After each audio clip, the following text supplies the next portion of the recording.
के होगा एक झंडा हशर में ऐसा,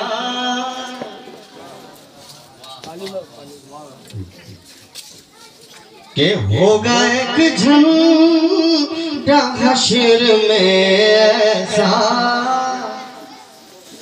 जिसके साए तले खुशबख्त जमात होगी। के होगा एक झंडा हशर में ऐसा, जिसके साए तले खुशबख्त जमात होगी। के होगा एक झंडा हशर में ऐसा, जिसके साए तले खुशबख्त जमात होगी, और जिसमें सरदार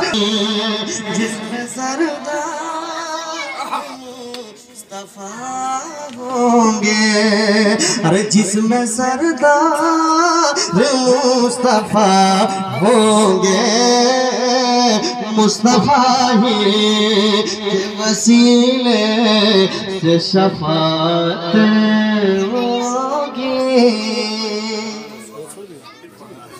जी इंशाल्लाह फिर पढ़ना है। अब आखिरी शेर सुनिए, उसके बाद जी के होगा सर मुस्तफा का सजदे में, के होगा सर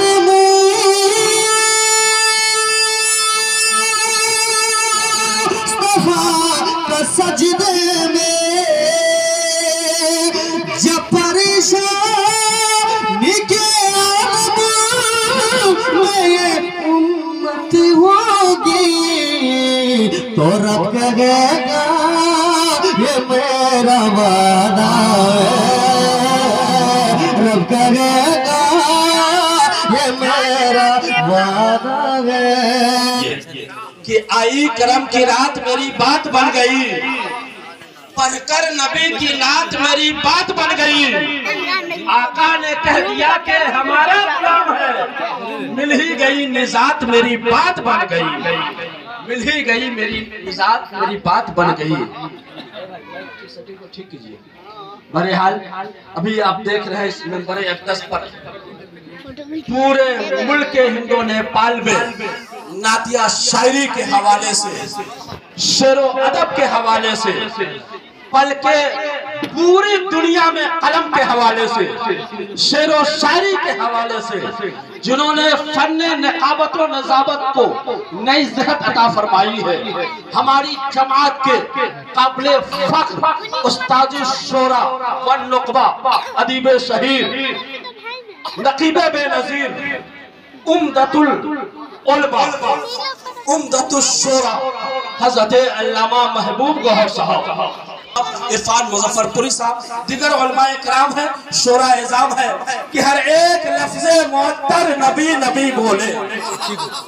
वो अकेले ही पूरा मोर्चा संभाले हुए हैं। कम से कम आपके लबों पर मुस्कुराहट है तो आवाज भी बुलंद होनी चाहिए। सब आपके नियत से सुभान अल्लाह की आवाज यहाँ तक